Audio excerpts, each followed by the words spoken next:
ఇజ్రాయెల్కి సరికొత్తదైనటువంటి సంక్షోభం ఎదురవుతోంది. ఇంతవరకు కూడా ప్రపంచంలో ఎవరినైనా హ్యాక్ చేసేటటువంటి టెక్నాలజీ ఇజ్రాయెల్ దగ్గర ఉంది. ఈవెన్ మనకు కూడా పెగాసెస్ అదే కదా భారతదేశంలోని వివిధ రాష్ట్రాలకు అమ్మింది. ఆ అమ్మినటువంటిది ఇజ్రాయెల్ డైరెక్ట్గా ఉండదు. ఇజ్రాయెల్ దగ్గర ఉన్నటువంటి కంపెనీలు అమ్ముతాయి.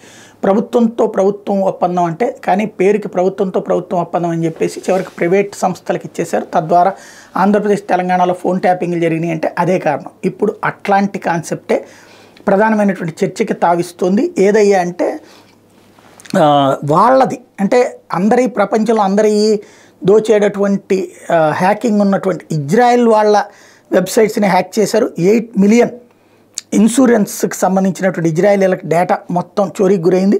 వాళ్ళ bank account data, residence location data మొత్తాన్ని కూడా హ్యాకర్స్ పట్టేశారు. ఇది ఇజ్రాయెల్ నేషనల్ ఇన్సూరెన్స్ ఇన్స్టిట్యూట్ ఇప్పుడు దాని మీద ఆందోళన వ్యక్తం చేస్తోంది.